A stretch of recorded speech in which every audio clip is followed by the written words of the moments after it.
Yo, what's up mga katek? Kumusta kayo? So, andito tayo ngayon sa Greece. Piraeus. So, ayan may cruise ship dito, dalawa. Ikaw na lang ang iniintay dito, katek. So, apply na, katek. Dahan-dahanin na ang mga dokumento para makasampa na, di ba? So, ako, dati, ganyan din. Panood-nood lang hanggang sa dinahandahan ko yung mga dokumento pa isa-isa. So nilakad ko talaga para makasamba tayo, di ba? Ayan, no? Ayan, laki niya, no? Mas malaki pa yan dito sa sinasakyan ko ngayon. Meron pa dun sa likod, no? Cruise ship yan, katek.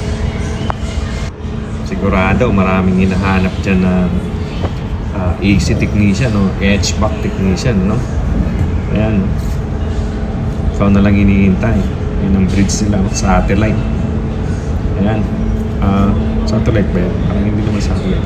Tawag ba doon? Yung radar. Ayan. Ayan yung bridge nila, oh. Yung ganon din sa kabila. Ayan. Laking barko. Princess Cruises, yan. Maganda dyan. So ano pang hinihintay mo, katek?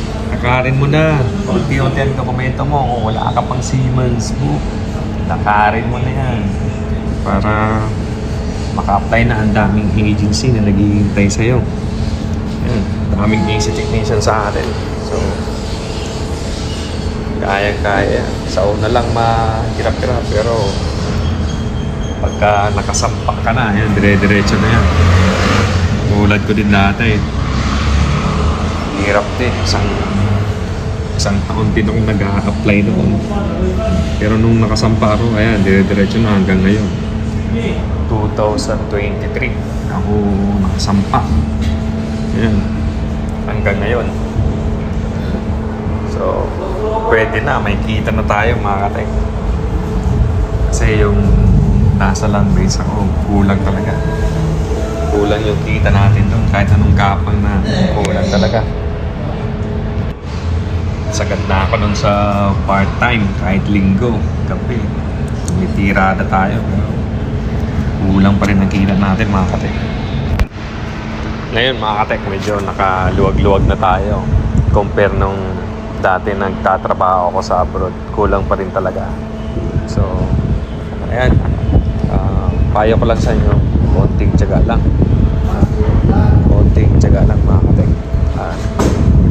Talagang papalarin din talaga kayo. Tiwala lang sa Diyos.